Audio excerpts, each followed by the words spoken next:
Assalamualaikum warahmatullahi wabarakatuh.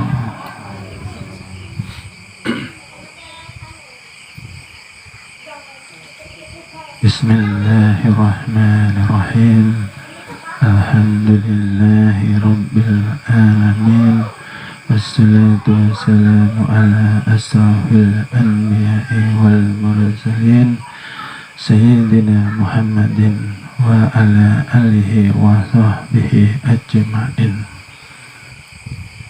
Asyhadu an la ilaha illallah wahdahu la syarikalah al-malikul haqqul mu'min.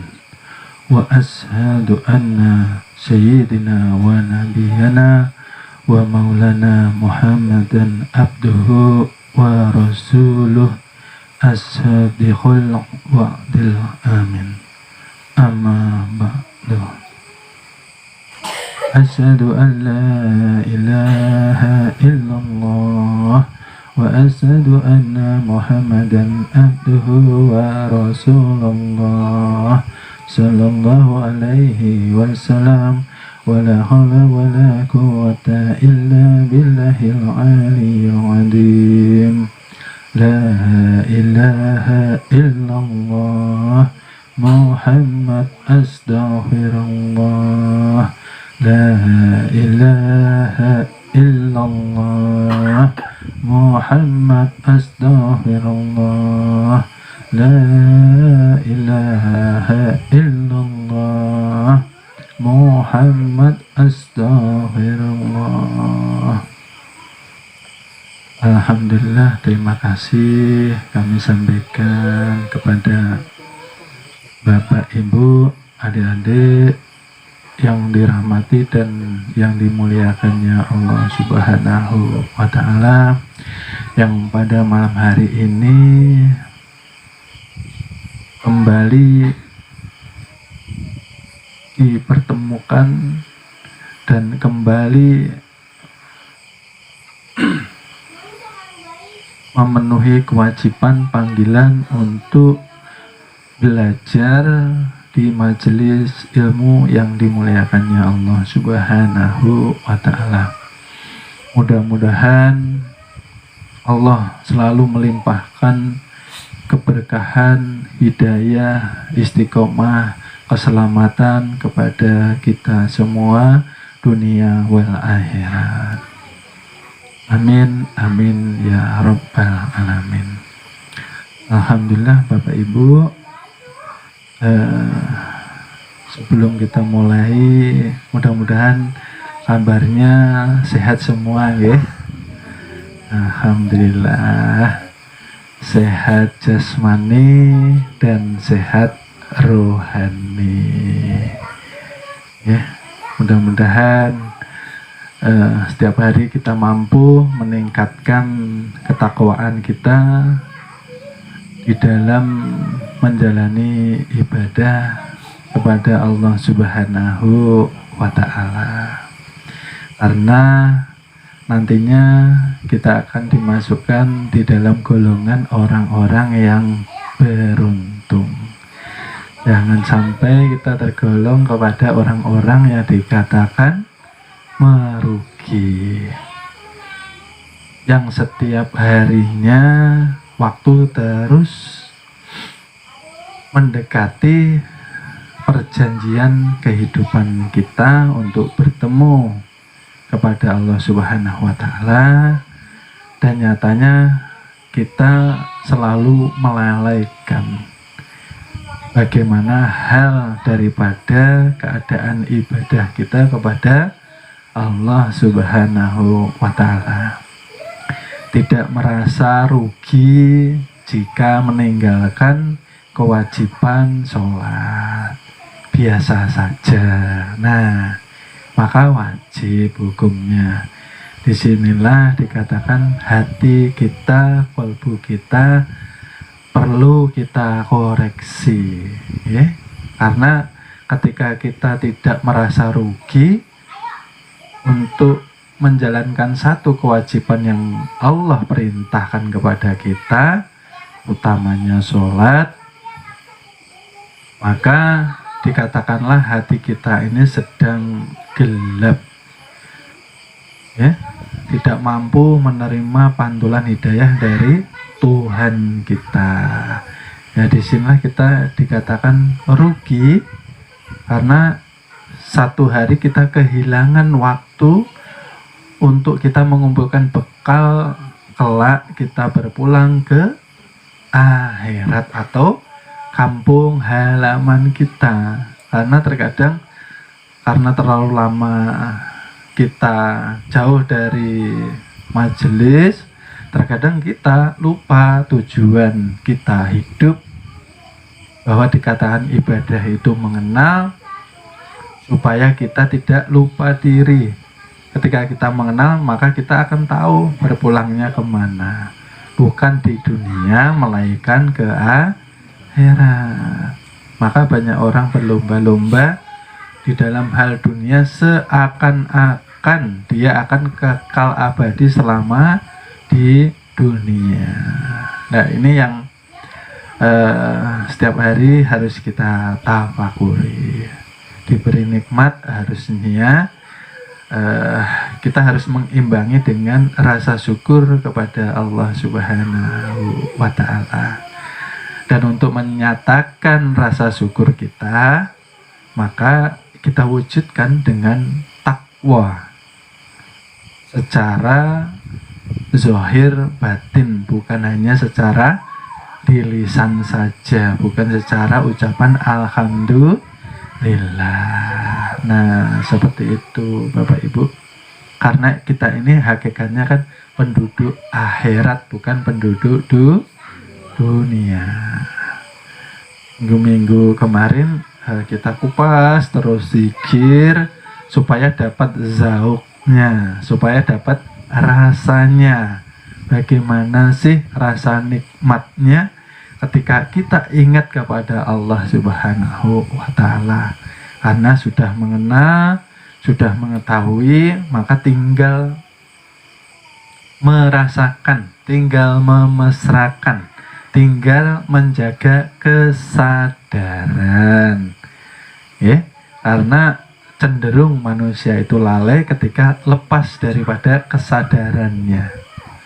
Kesadaran apabila kita selalu bersama Allah dimanapun kita berada, tidak akan kita pernah lepas daripada zatnya, tidak pernah terlepas daripada sifatnya. Nah, seperti itu ya. Mudah-mudahan kita saling mendoakan dalam kebaikan. Seperti itu. Setelah kita membahas banyak hal tentang zikir, mudah-mudahan sudah membuahkan hasil ya Bapak Ibu. Mudah-mudahan ya. Karena kajian ini ketika pulang harus langsung diterapkan, bukan hanya disimpan di lemari. Ibarat kitab habis membaca ditutup tidak diamalkan. Nah, harus dipraktekkan, dan indikasinya, ciri-cirinya ialah nanti terlihat di akhlak, adab, budi, pekerti yang luhur. Orang sering zikir, artinya sering ingat kepada Tuhannya, maka lembut hatinya, takwa orangnya. Sifat-sifat kebaikan atau sifat-sifat Tuhan yang terpancar dari dalam dirinya, bukan lagi memakai sifat manusia yang cenderung sifat manusia itu ditunggangi oleh sifat hewan dan sifat syaitan. Karena sudah sadar diri, sudah fana. Arti fana, hilang keakuan, karena sudah diterangkan bahwa seujung rambut pun kita tidak memiliki. Nah, ini ilmunya datuk kita, Datuk Sanggul, ketika sudah mengucap la ilaha illallah, maka urat, tulang, sumsum, darah, zahir, batin milik Allah diesahkan kepada Tuhan, maka ya hilang, karena sudah tidak memiliki diri. Hilangnya ya menyatakan yang punya diri bahwa yang ada, yang wujud, yang nyata bukan kita, tapi Allah Subhanahu wa Ta'ala itu sendiri. Karena kita tidak setara dengan Tuhan. Kita bukan Tuhan. Kita tidak akan mampu mengaku-ngaku menjadi Tuhan, karena alam ini pun kan milik Tuhan. Bagaimana sifat mayat bisa mengaku-ngaku? Nah, di sini kita harus hati-hati, ya. Dinyatakanlah, yang menyatakan yang punya diri bukan kita. Kita dalam keadaan baqobillah. Seperti itu. Jadi Tuhan yang menyatakan, bukan manusia, bukan kita. Seperti itu. Kita bukan Tuhan. Diajari belajar ilmu tauhid bukan untuk menjadi Tuhan. Nah, seperti itu. Jadi semakin kita kaji, mudah-mudahan semakin meneduhkan hati kita, semakin mampu menyelamatkan hidup kita. Karena semakin paham, maka akan semakin berhati-hati kita menjalani hidup di dunia ini. Bertambah kehati-hatian kita, bertambah kewaspadaan kita. Hidup itu tidak asal hidup. Mempunyai amanah, mempunyai tanggung jawab. Nah, karena mau belajar, tolabul ilmi. Beda yang tidak mau belajar. Yang tidak mau belajar berarti mereka menentang Tuhannya. Kenapa dikatakan menentang Tuhannya? Karena mereka tidak ingin tahu kesejatian diri mereka sendiri. Ya kan? Mengetahui kesejatian diri ujung-ujungnya berserah menyerahkan seluruh hak Tuhan kepada empunya, kepada yang hak. Kita ini kembali ke kalimat la haula wala quwata illa billah yang sesungguhnya. Artinya orang yang tidak mau mengaji pelajaran tentang dirinya, artinya mereka tidak mau tunduk kepada perintah Tuhan yang tadinya di alam kandungan atau alam kesucian atau rahim ibu kan sudah bersahadat. Roh ini tadi sudah bertemu Tuhan. Ketika zahir dilahirkan, Allah memerintahkan kembali, cari ilmunya supaya engkau dapat kembali kepadaku. Karena tidak mau belajar, maka tidak kenal. Kalau tidak kenal, tidak bisa kembali. Kalau tidak kenal, merasa ada diri. Akhirnya takabur. Akhirnya sombong. Diri diakui miliknya sendiri. Terus kalimahnya tidak masuk dong. La ilaha illallah. La itu tiada. Tiada punya rambut, tiada punya kulit, tidak punya tulang, tidak punya urat, tidak punya daging, tidak punya darah, melainkan seluruhnya miliknya Allah. Itu mengesahkan jalannya. Nah, disinilah pentingnya kita mengenal diri sebagai tangga untuk mengenal Tuhan kita melalui zat dan sifatnya yang sudah nyata ke batang tubuh kita. Inilah yang akan kita bahas malam ini, bagaimana Rasulullah memberikan jalan keselamatan ketika nanti kita berpulang ke rahmatullah.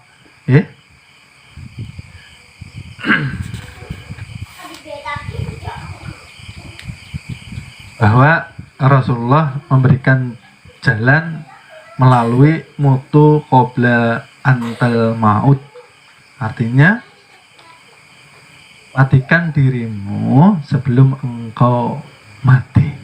Nah, ini jalannya Bapak Ibu, supaya bagaimana kita selamat. Karena kematian itu perkara yang pasti Bapak Ibu. Kita mau sembunyi di tempat yang paling rahasia, jika sudah waktunya berpulang maka kematian akan mendatangi kita. Atau jika kita sudah ditakdirkan Tuhan untuk meninggal di satu tempat umpamanya, entah itu matinya husnul atau su'ul seandainya, maka kita akan berangkat keluar dari rumah mendatangi tempat kematian kita. Itu sudah takdir Allah seperti itu. Walaupun kita sedang bersendau gurau dengan suami atau dengan istri atau dengan santai dengan anak-anak, ketika ajal datang menjemput, maka kita tidak akan mampu menghindarinya. Nah, ini bagaimana selamat? Rasul mengatakan jalannya, matikan dirimu dahulu sebelum datangnya kematian yang sebenarnya. Karena rata-rata perkara yang pasti ini manusia banyak yang ketakutan. Ketakutan kenapa? Yang pertama, dia tidak tahu ketika meninggal mau kemana. Nah, tidak ngerti tempat kembalinya. Maka dikatakan, kalau di syariatnya, inna lillahi wa inna ilaihi raji'un. Di syariat, datangnya dari Allah, kembali kepada Allah. Di hakikat, di tauhid, datangnya Allah kembali harus menjadi Allah. Jangan takut. Bukankah tadinya Tuhan belum bisa dikenal lalu ingin dikenal? Nah, sedikit kita kembali ke pelajaran supaya tidak salah paham. Kenapa tadi kami mengatakan asalnya Allah harus kembali jadi Allah? Yang tadinya Allah tidak bisa dikenal karena belum zohir apapun darinya, tidak bisa dikenal Bapak Ibu, kosong. Maka Allah menzohirkan daripada bagiannya yang dikatakan zat menjadi nur, dikatakanlah nurullah, dikatakan dialah zatullah, zatnya daripada Tuhan itu sendiri. Daripada zat itulah Allah menzohirkan kembali kepada sifat, karena zat belum mampu dikenali. Lalu dizohirkan menjadi sifat, dikatakan Nur Muhammad.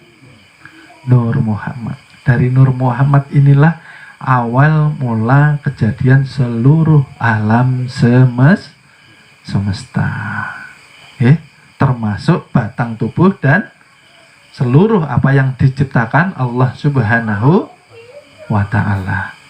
Jadi diri kita ini tajalinya daripada Tuhan melalui zat dan sifat Bapak Ibu. Paham nggih? Oleh sebab itu kembali pun harus menjadi nurnya. Karena nur esa dengan Tuhannya. Jangan sampai asal dari Allah kembali menjadi binatang, kembali menjadi syaitan. Karena selama hidup tidak mau menimba ilmu, yang ditekuni hanya yang dikatakan fikih, nahwu, sorobnya saja. Itu wajib dipelajari. Akan tetapi sering saya jabarkan, alangkah baiknya setelah mengaji fikih, nahwu, sorob diteruskan, dilanjutkan, disempurnakan melalui tarekohnya, melalui hakikatnya, supaya berbuah kepada makrifat. Ya, makrifat itu kan buah daripada perjalanan tarekoh menuju kepada hakikatnya, Bapak Ibu. Seperti itu. Jadi ketika kita sudah mempelajari itu semua, diharapkan sebelum berpulang kita sudah kembalikan seluruh hak Tuhan yang tadinya sebelum kita kenal kita akui menjadi milik kita. Karena sebilah bulu saja, kata orang Banjar, apabila kita akui sebilah bulu itu, nah Bapak Ibu, sebulu, kalau kita akui ini menjadi bahan bakar api, kita akui. Contoh. Kita ini kredit. Zaman milenial ini kan serba kredit ya. Rumah kredit. Kendaraan kredit. Magicom kredit. TV kredit ya. Nah, untungnya Bob ini kada berkredit ya. Nah, itu kalau sudah jatuh tempo pasti akan ditarik secara paksa. Karena sudah jatuh tempo. Begitu pula hak Tuhan yang selama ini bukan milik kita, tapi kita akui milik kita sebelum jatuh tempo. Maka kembalikan kepada empunya. Seperti itulah maksud saya. Bukan milik kita zahir batin, maka jangan diakui.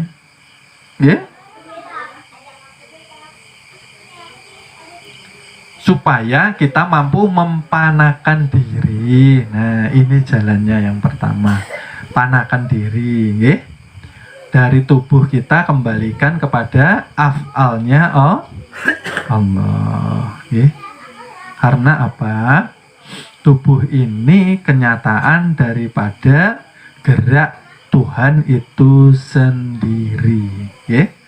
Maka yang dikatakan af'alullah itu tercermin daripada napas kita.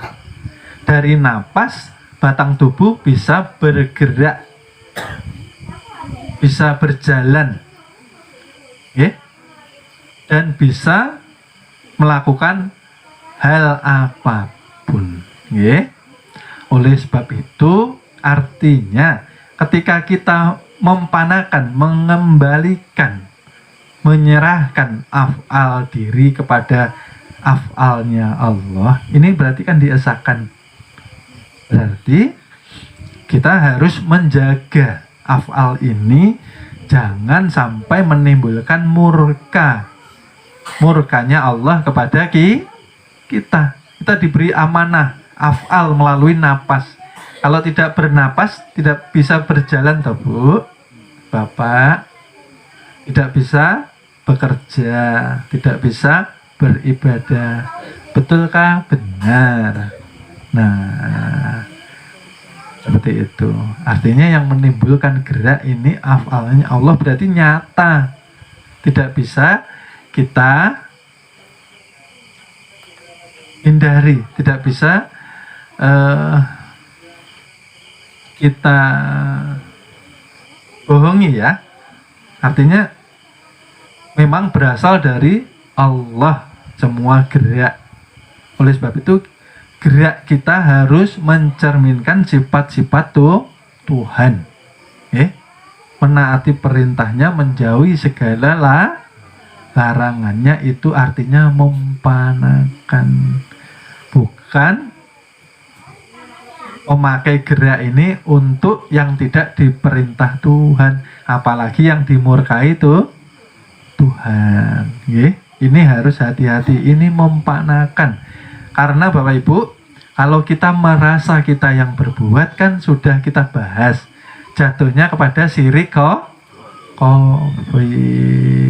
Syirik itu dosa yang tidak diampuni. Bagaimana kita merasa bisa menjalankan satu hal atau satu ibadah, sedang kita selalu dibantu dengan napas.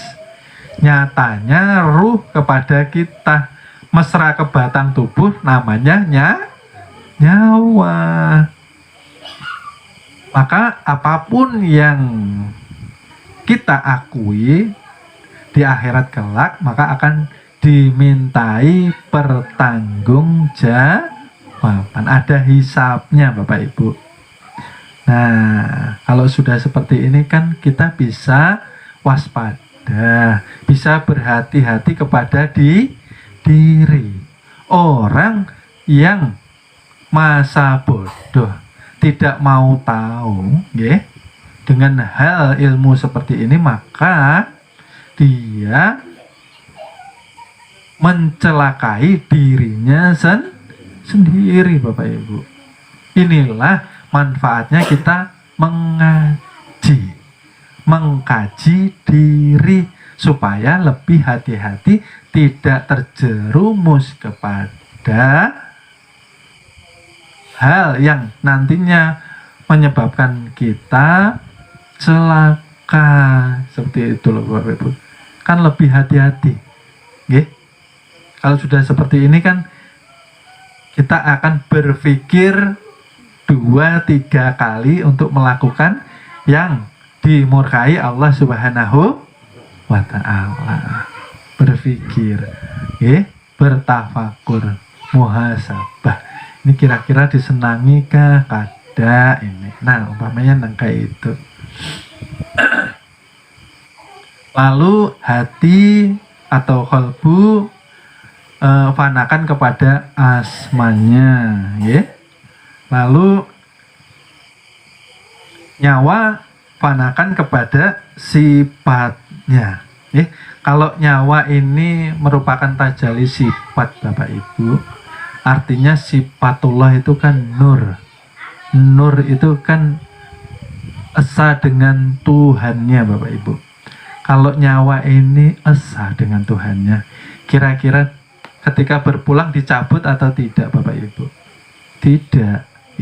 Oleh sebab itu, belajar ilmu ketuhanan, saya ingatkan kembali, luruskan itikad, bahwa ketika kita berpulang, nyawa tidak keluar dari batang tubuh. Itu harus diitikadkan. Jangan sampai kita ini berprasangka ketika berpulang nyawa akan dicabut, nyawa akan keluar. Maka ketika kita beretikat salah, ketika berpulang nyawa keluar daripada tubuh, maka itulah yang terjadi pada kita. Karena Tuhan mengatakan sesuai dengan prasangka hambaku. Kemana? Ketika berpulang napas hilangnya. Ketika kita belajar ilmu tauhid, napas itu masuk Bapak Ibu, bukan keluar. Masuk kemana dia? Mesra ke batang tubuh. Tapi kalau etikat kita salah, nyawa keluar, disitulah napas akan keluar dari batang tubuh kita. Disitulah awal terjadinya kehancuran batang tubuh karena terpisah dengan ruhani, terpisah dengan nyawa. Maka ini penting sekali. Ketika kita berpulang, nyawa tidak keluar ya Bapak Ibu ya. Yang dikatakan orang merasakan sakitnya dicabut dari ujung kaki. Nah, ya karena itikadnya selama hidup, meninggal itu ruh dicabut. Karena apa Bapak Ibu? Selama hidup tidak mengesahkan mengesahkan diri kepada Tuhannya melalui zat dan sifatnya. Oleh sebab itu, pelajaran yang dahulu kala, ruh menangisi tubuh. Masih ingat ya pelajarannya? Kenapa? Karena tubuh tidak bisa diselamatkan. Karena tubuh tidak mau selamat.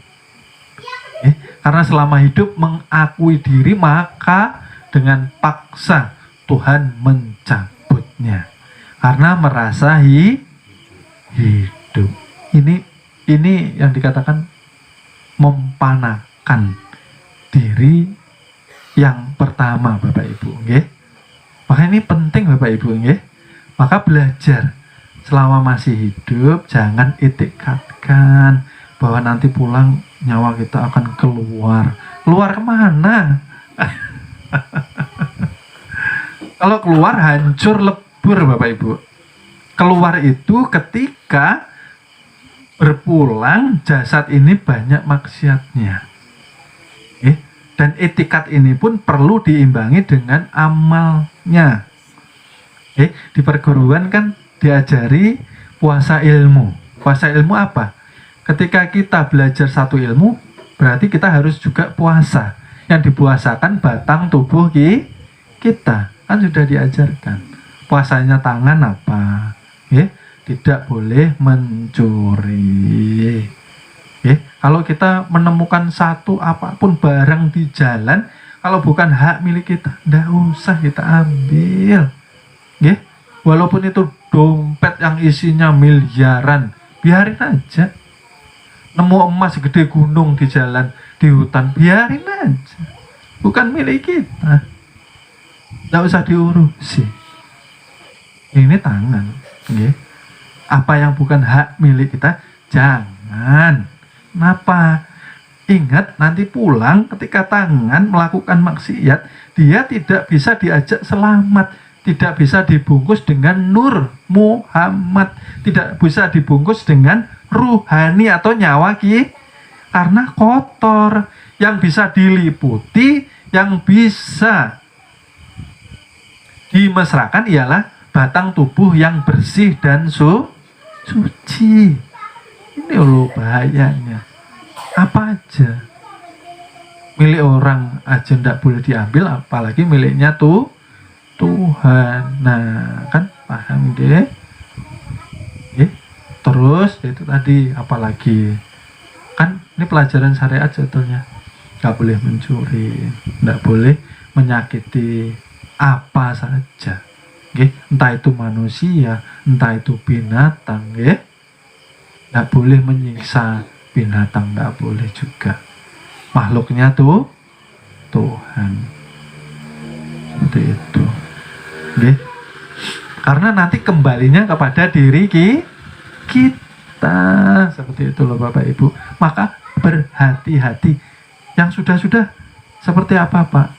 Yang sudah-sudah istighfar. Makanya kan diajari la ilaha illallah Muhammad astagfirullah. Kalau yang istighfar manusia tidak diampuni Tuhan. Ini rahasianya kalimat yang sering kita ucapkan.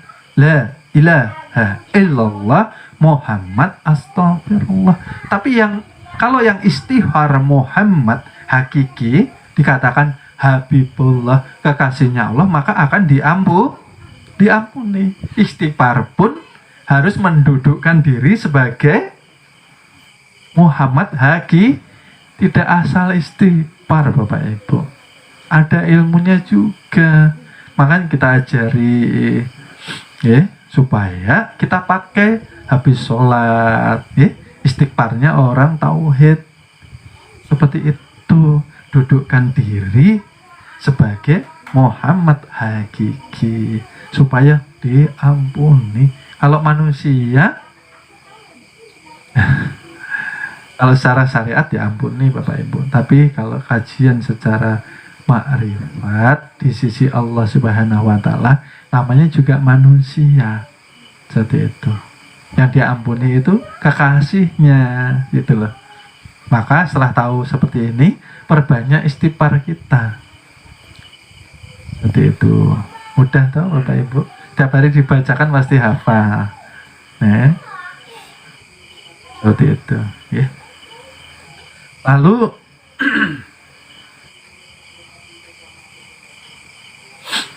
yang kedua ialah kita harus belajar mematikan pandangan kolbu kita melalui mata. Ya, maksudnya seperti apa sih? Belajarlah memandang segala hal sesuatu itu dengan pandangan zahir dan batin. Bukankah kita mampu melihat karena diperlihatkan Tuhan?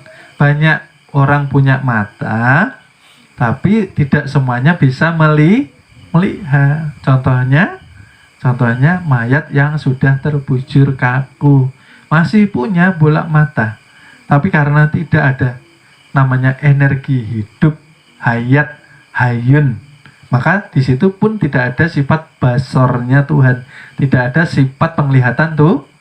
Artinya yang melihat kita kah Tuhan Bapak Ibu? Yang melihat sifat penglihatan Tuhan, sifat basornya Tuhan. Artinya kita diikutkan untuk bisa melihat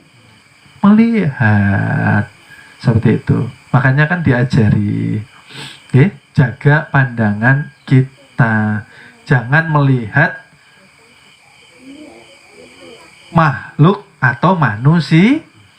Kalau melihat makhluk, melihat manusia, pandangan nanti jatuhnya ke hati atau kalbu kita akan kotor, karena masih terus menilai kekurangan orang, keburukan orang, kejelekan orang, karena pandangan mata tidak disertai pandangan kalbu kita.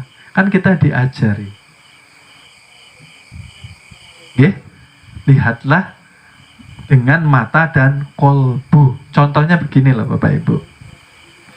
Bapak Ibu ini kalau melihat meja ini, yang terlihat ini namanya sifatnya Bapak Ibu, bentuknya meja. Tapi kita lupa bahwa meja ini kan hakikatnya kayu, ya kah? Kayu. Tapi menyebutnya meja. Berarti pandangan kita hanya tersandar kepada bentuk, bukan dasar daripada bahan ini tadi. Dasarnya kayu ini dikatakan zat Bapak Ibu. Kayu ini dikatakanlah sifat. Pahamkah? Nah, manusia juga seperti itu. Perwujudan kita dikatakan wujudnya Allah. Allah itu nama sifat kebesaran Tuhan. Kita bukan Tuhan. Nah, saya ulang-ulang. Kita bukan Tuhan, tapi adanya kita kenyataan daripada tajalli zat yang dikatakan ruhani. Adakah di tubuh kita? Ada enggak? Ada. Tapi kan goib, lalu dizohirkan menjadi sifat, dikatakan Muhammad. Ya seperti ini Bapak Ibu, ya Allah. Kan kayu, supaya ada bentuknya disihirkan menjadi meja. Pahamkah? Seperti itu ya kolbu kita. Kemanapun engkau menghadapkan wajahmu, di situ ada aku. Wajah itu apa? Toh Bapak Ibu, wajah itu wujud, bukan wajah seperti ini, ya. Wajah itu artinya wujud. Wujud itu tajalli daripada sifat. Sifat esa dengan zatnya. Karena tanpa zat tidak ada sifat. Ya. Tanpa kayu tidak bisa terbentuk pahamkah? Lah, kalau kita melihat seluruh makhluk, termasuk khususnya manusia, kita melihatnya dengan mata batin kolbu kita, bukan hanya zohir, maka disitulah selamat pandangan kita. Tidak terlihat lagi kejelekan, keburukan, kekurangan manusia, karena yang kita lihat bukan manusia, tajalli daripada zat sifat Tuhan. Oke, seperti itu Bapak Ibu, nggih.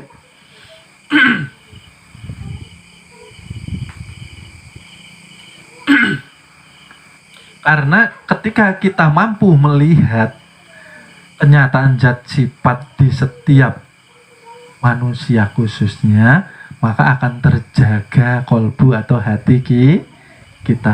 Betapa banyak orang gugur dari istiqomahnya hanya gara-gara pandangan Bapak Ibu. Belajar ilmu agama tapi pandangannya tidak dijaga. Loh, itu loh. Kalau pandangan tidak dijaga, yang timbul apa Bapak Ibu? Yang timbul penilaian, yang timbul hawa nafsu, yang timbul maksiat. Artinya tidak bisa menjaga hak-hak Tuhan yang ada di setiap wujud manusia dan alam semesta. Orang kalau tidak bisa menjaga hak Tuhan, akhirnya disitulah terpeleset, tergelincir kepada dosa. Contoh, umpamanya kita hujan, kita naik motor, lalu ada orang buru-buru naik motor, tidak sengaja, sama-sama lewat genangan, lalu kita kena air, lalulah kita marah, emosi. Maka hal yang sekecil itu, artinya yang kita pandang tadi masih manusia, makhluk, seperti itu. Akhirnya mudah kotor kolbu atau hati kita. Hal-hal kecil seperti itu loh Bapak Ibu. Tapi kalau pandangan kita sudah masuk, kita melihat meja yang terlihat kayu, kita melihat manusia, tapi wajahnya, wujudnya yang kita lihat, kenyataan Tuhan melalui nurnya yang ada di dalam manusia, maka kita harus lebih hati-hati sama manusia. Siapa saja. Belajar ilmu agama kan sudah diterangkan kemarin. Indikasinya keberhasilan belajar agama ialah mampu memuliakan manusia, mampu memuliakan, mampu menghargai. Kalau mampu memuliakan dan menghargai, kita tidak akan mau lagi menghina orang. Walaupun di dalam kolbu kita, kan sudah dijelaskan di pelajaran, apapun yang hadir kepada kita hari ini, apakah terlepas dari itu baik ataupun buruk, semua kan kehendak Tuhan. Tidak akan mampu datang kepada kehidupan kita tanpa izin dari Allah Subhanahu wa Ta'ala. Jadi dirubah pandangan kita. Makanya diajari ridho, diajari ikhlas, ya supaya mampu melihat yang mendatangkan ini Tuhan loh. Mamanya hari ini kita mendapatkan satu kejadian yang membuat kita marah, jengkel. Nah, artinya kita harus tafakur, muhasabah. Yang mendatangkan kan Tuhan, Berarti apa pelajarannya hari ini tadi buat saya? Oh, Tuhan mengajari saya untuk terus selalu bersabar, untuk terus selalu ridho, untuk selalu ikhlas. Kalau kita mau menerima kan derajat kita dinaikkan. Artinya kalau kita didatangi hal sesuatu yang tidak baik, namanya ujian, cobaan, bala, Tuhan sedang menolong kita dalam hal bentuk yang seperti itu, supaya kita ikhlas, ridho, lalu Allah naikkan derajat kita. Karena dahulunya kita menjatuhkan derajat kita. Kita sendiri yang membuat derajat kita jatuh. Terkadang melebihi di bawah derajatnya hewan. Kan hewan tidak mau bunuh anaknya. Manusia, Masya Allah, kayak sinetron itu, selingkuh. Hasil daripada selingkuh dibuang sampai dimakan binatang. Kan ini melebihi binatang. Ini di sinetron loh maksud saya. Bukan di dunia nyata. Lalu apa? Banyak sekali contoh. Oleh sebab itulah, karena tidak mengenal jati diri, maka derajat kita meluncur jatuh sejatuh-jatuhnya di hadapan Allah Subhanahu wa Ta'ala. Karena manusia sifatnya seperti itu. Kalau punya kesusahan, taubatan nasuha, nyari Tuhan. Kalau susah nyari Tuhan. Giliran diangkat kesusahannya, meninggalkan Tuhan. Tobat maksiat, mempermainkan Tuhan. Seperti itu. Disinilah kita fungsinya ngaji, belajar ke majelis ilmu, belajar istiqomah. Untuk siapa? Bukan untuk gurunya. Untuk siapa? Bukan untuk majelisnya. Untuk siapa? Untuk diri sendiri. Nafsi. Supaya selamat nih kayak apa? Nah, ayo bareng-bareng. Makanya diadakan majelis saling mengingatkan. Daripada di rumah, teliur-liur.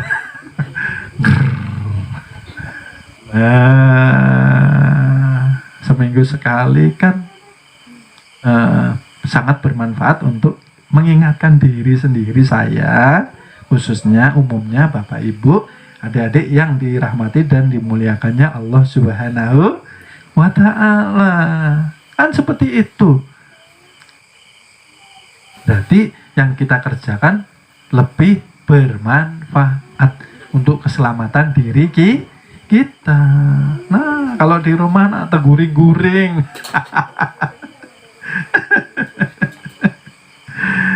Seperti itu, nggih.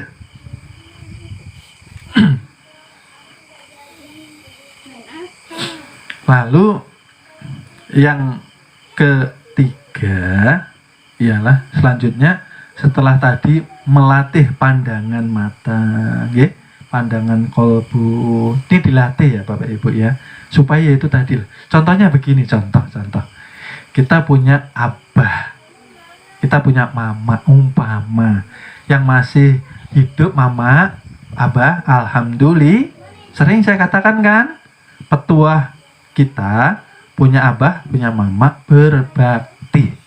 Mereka itu wali yang masih hidup, berbakti, bujur-bujur, jaga ucapan.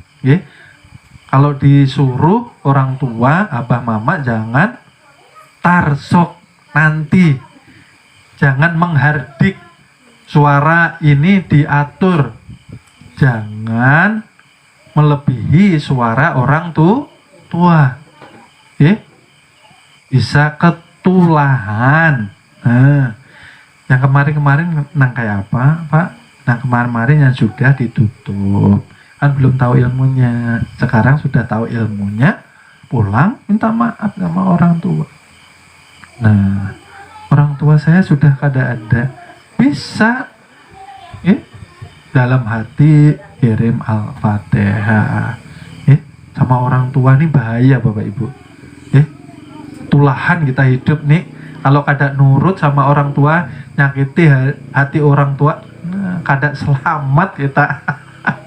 Rasul mengatakan apa? Kepada ibu sampai 3 kali. Nah, patuhlah kepada ibu kita sampai 3 kali. Nah, abahnya sekali aja. Nah, kayak apa? Nah, mengeluarkan kita ini, nah taruhannya nyawa. Nyaman-nyaman guring, tengah malam, nah, dikamihi. Nah, pintar ini anak nih, bekampe, kada marah pang, malah senang. ASI, air susu ibu. Bagaimana kita mau membalas kayak apa? Sudah jadi darah daging ki? Nah, abah mama hormati, muliakan. Jangan sekali-kali menyakiti hati. Yang sudah minta ampun, minta maaf, minta ridhonya dunia wal akhirat. Penting ya Bapak Ibu. Kada bapak lewat batiniah saja. Lewat batiniah saja, Ci. Kalau teringat kita, nah dulu pernah bentak orang tua. Dulu. Namanya orang kada ada yang sempurna. Tapi dengan kekurangan manusia, Allah berharap perbaiki diri kita dengan mengaji. Supaya diri kita bisa menjadi insan kamilmu. Itu gunanya mengaji. Mengkaji diri supaya lebih baik, supaya bisa selamat, berpulang husnul khotimah. Kita ini ndak, mau pulang aja tarsok, mati segan, hidup maunya selamanya. Mati itu takutan. Ya Allah, maka orang ini nang sudah kada terhijab lawan Tuhannya nyaman Bapak Ibu. Kadang 2 tahun sudah dikasih tahu, setahun, sebulan, kadang 7 hari, seminggu, 3 hari, nah sudah dikasih tahu. Kenapa? Sudah kada punya diri. La ilaha rambut, kulit, tulang, sungsum, darah, daging miliknya kembalikan. Nah, nyaman. Kada merasa ada diri ini, nah makanya kalau datuk-datuk kita ini hidup, mereka hati-hati Bapak Ibu, banyak berdiam karena sudah nyata ini orangnya. Kada usah disebut, Tuhan sudah bernyata melalui zat dan sifatnya. Tuhan gaib di sifat 20 berwujud nyata melalui zat sifatnya. Orangnya kada usah disebut, nyatakan aja, mesrakan, nah nyamannya melalui napas kemarin kan sudah dijelaskan, puncaknya menyatakan yang punya diri. Nah, aku yang ada, engkau tiada. Nah, kan seperti itu. Makanya itu tadi, belajar ilmu makrifat ini, belajar selamat Bapak Ibu. Belajar selamat. Sholatnya rajin, sholawatnya rajin, puasa rajin, haji, umroh, pulang gibah. Nah, artinya belum mengenal jati diri, belum mendasari diri dengan tauhid. Ibadahnya benar, alangkah baiknya kan diberi pondasi. Sering saya katakan, rumah kalau pondasinya tidak kuat, kena angin rubuh. Itulah dikatakan pagi beriman, sorenya kafir. Sore beriman, paginya kafir. Kafir itu artinya apa? Lupa, lalai sama Tuhannya. Habis sholat lupa terus. Nah, goblah namanya. Seperti itu. Makanya hati-hati. Lalu yang ketiga itu, kita harus berpegang teguh kepada yang hidup. Kita harus melenyapkan harapan pegangan kita kepada makhluk. Berpeganglah kepada zat wajibul wujud. Artinya apa? Berserah diri. Artinya berserah diri ialah kita menyatakan. Nah, kita menyatakan berpegang teguh kepada yang hidup. Kita menyatakan bahwa kita tidak bergantung kepada napas, padahal nyatanya tubuh memerlukan artinya kita berpegang yang kepada yang mempunyai napas. Kita tidak berpegang kepada nyawa, maka hidup memang beserta nyawa, tapi kita berpegang kepada yang mempunyai nyawa. Artinya kembali kepada kalimat la ilaha illallah la mawujud bihaqi illallah. Panakan, hilangkan keakuan diri kita, lenyap, lebur, tidak berpegang kepada jasad batang tubuh, kepada napas, kepada nyawa, kepada ruh, tapi kita berpegang kepada yang punya zat dan sifat.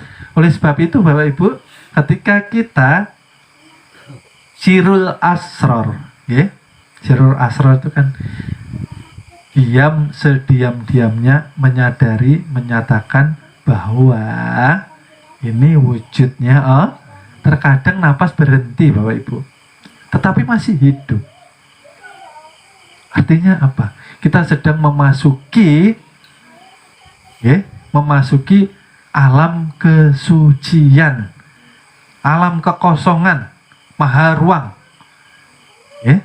Jadi ketika kita menemui yang seperti ini, jangan takut, jangan bingung ya Bapak Ibu. Itu Tuhan ingin menyatakan bahwa Tuhan hidup tidak memerlukan napas, tidak perlu zat dan sifat, tapi dizohirkan karena ingin dikenal, karena ingin dipuji. Oleh sebab itu dahulu kala sudah kita terangkan, hakikat sholat ialah Tuhan memuji dirinya sendiri melalui zat dan sifatnya, bukan kita. Apa yang mau disembah? Wong kita tidak ada. Kalau menyembah berarti ada yang disembah. Ada dua wujud, ada makhluk, ada ini di puncak ilmu lebur, fana bako, la maujud bihaqi, yang ada hanya Allah, kita tidak ada. Kita hanya menyaksikan Bapak Ibu. Disitulah jalan keselamatan. Kalau sudah seperti itu, Israel ya tidak mau menjemput.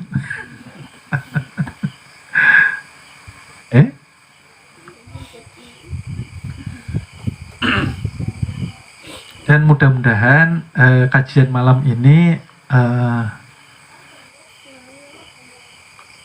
mampu menimbulkan muhasabah kita, mampu menimbulkan tafakur kita, karena sewaktu-waktu setiap manusia selalu diiringi dengan ajal dan mautnya. Kita belum tahu, tapi kalau kita sudah dikatakan menjadi kekasih-kekasih Allah, maka kita akan diberikan kasab atau diberi tahu kapan kita akan berpulang nantinya ke rahmatullah dengan husnul khotimah.